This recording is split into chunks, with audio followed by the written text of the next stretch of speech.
हज़रत अबू सुफियान ने इस्लाम को बहुत नुकसान पहुंचाया, लेकिन जब तौबा कर ली तो नबी ने बड़ा प्रोटोकॉल दिया अबू सुफियान को। तौबा कर ली ना, उन्होंने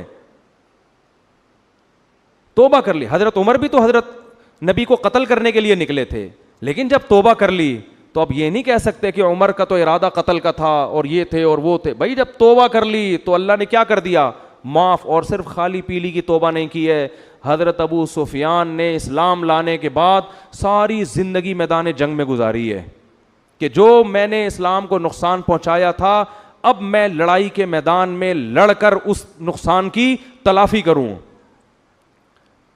और हजरत मुआविया ने इतनी लड़ाइयां की हैं, इतना जिहाद किए, इस उम्मत के पर बहुत बड़ा एहसान है हजरत मुआविया का, बहुत बड़ा एहसान है। हजरत मुआविया के दौर में किसी गैर मुस्लिम की मजाल नहीं थी कि किसी इस्लामी हुकूमत की तरफ मैली आंख उठा के देख सके वो, क्योंकि हजरत अबू बकर ने आपको कमांडर बनाया, हजरत उमर ने आपको अमीर बनाया, तो ये जानते थे आपकी सलाहियतों को। तो एक इज्तिहादी खता है, वो ये समझते थे कि हजरत उस्मान के कातिलों का इंतकाम जब तक ना लिया जाए उस वक्त तक मैं अली की खिलाफत को तस्लीम नहीं करूंगा। उनका मकसद हजरत अली से इख्तलाफ नहीं, हुकूमत पे दबाव डाल के मुतालबा मनवाना। इसमें हजरत मुआविया से हम मानते हैं कि गलती हुई है, लेकिन ये गलती नफसानी ख्वाहिश की बेस पे नहीं थी, इस गलती ये इज्तिहादी थी। अम्मी आयशा से भी ये इज्तिहादी गलती हुई, वो जंग जमल में हजरत मुआविया के साथ थी, तो हालांकि इसमें भी हम हजरत अली को ठीक कहते हैं और अम्मी आयशा को कहते हैं कि आपसे इज्तिहादी गलती, लेकिन उस इज्तिहादी गलती की बेस पर अम्मी आयशा पर अगर कोई उंगली उठाता है तो उससे बड़ा बदबख्त दुनिया में कोई नहीं। जंगे जमल को जमल क्यों कहते हैं? जमल ऊंट पे अम्मी आयशा बैठी थी, हजरत अली के मुकाबले में थी वो। तो ये इख्तलाफ शैतान ने डलवा दिए और अल्लाह ने हमें बताना था कि इख्तलाफ में भी क्या करना है तुमने। किसी आम शख्सियत का कत्ल नहीं, नबी के वसी का, नबी के दामाद का, तुम्हारे अहले सुन्नत के चौथे खलीफा का, शियों के पहले इमाम का ना सिर्फ मैं फजाइल पढ़ूंगा, मुझे कत्ल अली की वजह पढ़नी, हमारी मजबूरी है। हमारे लिए कोई आम शख्सियत नहीं, हमारा सब कुछ अली। हम तो जाएंगे कातिल के घर तक,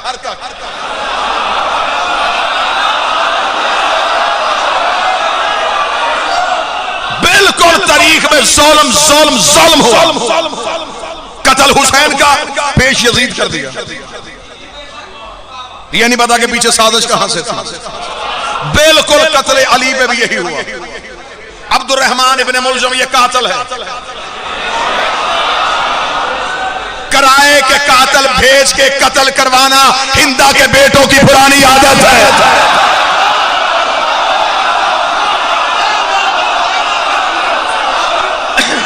क्या क्या लालच लिए गए, जहर कहां से आई, तलवार कहां से आई, साजिश कहां पर तैयार हुई, कतामा को किसने भेजा, ये सारे सवाल हैं जो आज भी मज़हब इस्लाम के सामने। आज चाहिए मुसलमानों को, रमजान का महीना हर दिन मना लेते हो, मस्जिदों के लाउड स्पीकर खोलो, सारा साल हमें कहते हो शिया सहाबा को बुरा कह दे शिया काफर है, शिया सहाबा को बुरा कह दे शिया सहाबा को बुरा कहने की वजह से काफर हो गए। लोमा सियालकोट में अड्डा पसरूरियां, इतना सियालकोट का नुमाइंदा मजमाई से मैं तर्जमान बनाता हूँ, वीडियो कैमरे की जरिए पूरी दुनिया में महिला देखी और सुनी जा रही है। मुझे बादशाह हुसैन की इज्जत की कसम है, हम कुरान के हाशिए पर लिख के देते हैं, जो बंदा नबी के सच्चे सहाबी को गाली दे वो काफर होता है। सर पे कुरान रख के बता दो, अली को सहाबी कहता है या नहीं कहता? अगर कहता है, जिसने मिंबरों पे अली को गाली दी, अब बता काफर था या सहाबी था?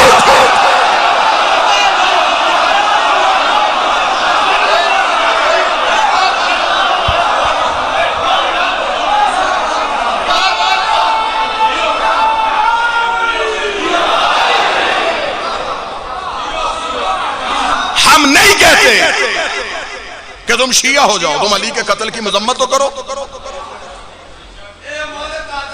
मुसम्मत करो तुम, बल्कि मैं बहुत दूर ना जाऊं, ये पिछले चंद महीनों की बात, न्यूजीलैंड की मस्जिद में नमाजियों पे फायरिंग हुई, 40 के करीब नमाजी शहीद हुए। पूरी दुनिया ने उनके हक में आवाज उठाई।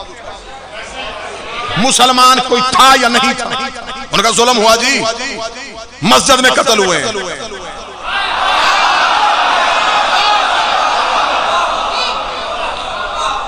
हुई पूरी दुनिया में तहरीक चली, इतनी जोरावर तहरीक बन गई कि आखिर न्यूजीलैंड की प्राइम मिनिस्टर को स्याह दुपट्टा सर पर रख के मुसलमानों के घरों में आना पड़ा। ईसाइयों के बच्चों ने मुसलमानों के घरों के दरवाजों पे दस्तक दे दे के उन्हें माजरतनामे भेजे, उन्हें सॉरी के कार्ड लिख लिख के भेजे। उन्होंने अपनी पार्लियामेंट के अजलास को तलावत कुरान से आगाज किया। अब सर पे कुरान रख के बताओ, वो ईसाई औरत दुनिया में मिसाल कायम कर गई। और मुसलमानों के बड़े बड़े उलमा ने कहा, इस ईसाई औरत ने मुसलमानों के दिल जीत लिए हैं, इसने मुसलमानों के दिल जीत लिए हैं। क्या वो सर पे दुपट्टा रख के मुसलमान हो गई थी? क्या वो कुरान पढ़ के मोमिना हो गई थी? सिर्फ उसने ये काम करके दुनिया को बताया। जब उससे सहाफियों ने पूछा तूने ये क्यों किया, उसने इसलिए किया है कि कातल का ताल्लुक मेरे कबीले से है। मैं दुनिया को बताना चाहती हूँ मेरा ताल्लुक मखदूम से है, कातल से नहीं है। और रमजान के महीने में मस्जिद का लाउड स्पीकर खोल और बता, जो कूफे में कत्ल हुआ है, तेरा ताल्लुक कातल के साथ है या मकतूल के साथ?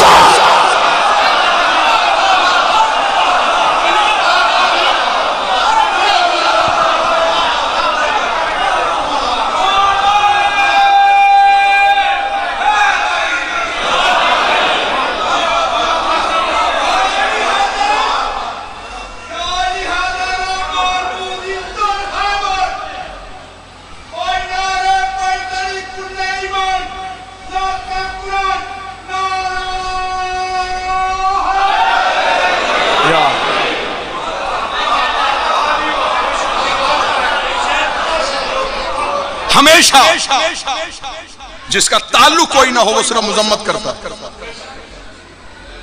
जिसका ताल्लुक हो ना उसका नाहक मारा जाए उसे चैन नहीं आता। वो कहता तब तक सुकून नहीं पाऊंगा जब तक कातिल इंतकाम को ना पहुंचे। तुम्हारी मस्जिदों की खामोशी सिर्फ मजम्मत, हमें बेचैनी है। हमारे पीर का कत्ल, हमारे रहबर का कत्ल, हमारे इमाम का कत्ल, हमने लगानी है खोज, चाहे हमें सर देना पड़े। कम अज कम नस्लों के सामने हम तो शर्मिंदा ना हो। सिर्फ इकट्ठे होकर हम अली का किरदार पढ़े, दो हसीने पे मारे और घरों को चले जाएं। जुर्रत पैदा करो, अली के लिए घरों से निकलना सीखो। आओ बताओ कि अली के कत्ल के पीछे वजूहात क्या थी? अंधा कत्ल हो जाना जी, कहीं अंधा कत्ल, चौक चौराहे में कत्ल हो जाए, कातिल का सुराग ना मिलता हो। सबसे पहला सवाल हर इंसान के ज़हन में आएगा कि जो मारा गया है ना, पता करवाओ इसकी दुश्मनी किस किस से थी। आओ अली के कत्ल की तफ्तीश यहां से शुरू करते हैं। अली की दुश्मनी किस किस से थी?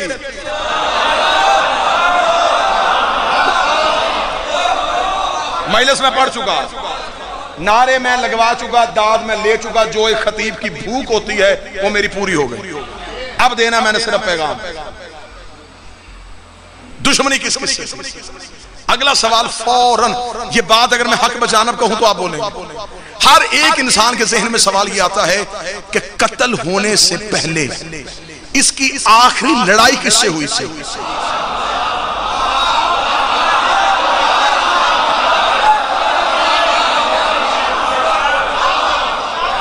कातिल पकड़े जाएंगे। थोड़ा आपने मजबूत रहना है। कातिल के घर तक मैं जाता हूं,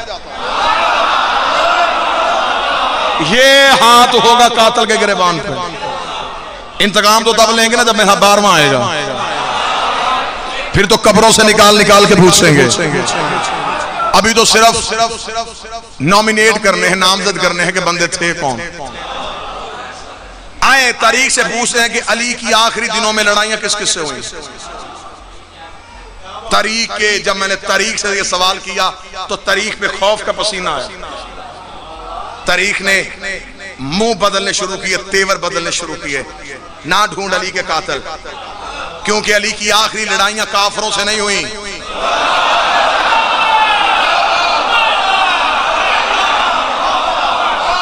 मैंने कहा तारीख मेरा कुछ जाता है, चाहे मैं सर दे दूंगा, मैं लहू का कतरा दे दूंगा, मुझे अपने मुर्शिद का कातल चाहिए। मुझे बता अली की आखिरी दिन में लड़ाइयां किससे हुई थी? तारीख ना कर, फिर अगर तूने मेरे कलेजे में हाथ डाल ही लिया तो फिर सुन, अली की आखिरी जंग या सफीन में हुई थी या जमल में हुई थी। अब कातल ढूंढना आसान हो गया, तेरी झोपड़ी चलती है तो चले, अली का कातल या सफीन में है या फिर जमल में है।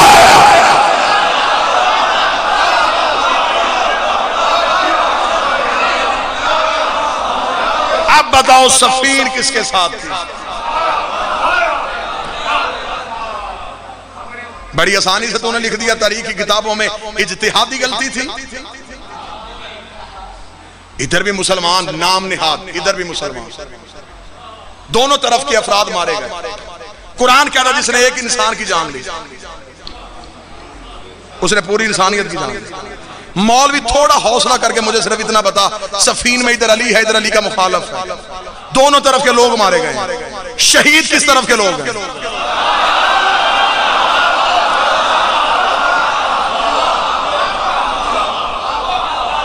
या फिर मौरख जुहत पैदा करे, वो कहे कि जो अली ने मारे थे वो नाहक मारे थे।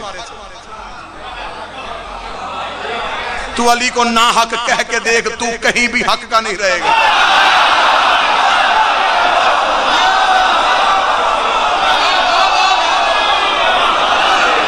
मैं नबी की हदीस यूं जनाटेदार तमाचा समझ के तेरे मुंह पे मारूंगा, जिसमें नबी ने कहा हक को अली व अली माल हक, हक अली के साथ है, अली हक के साथ है।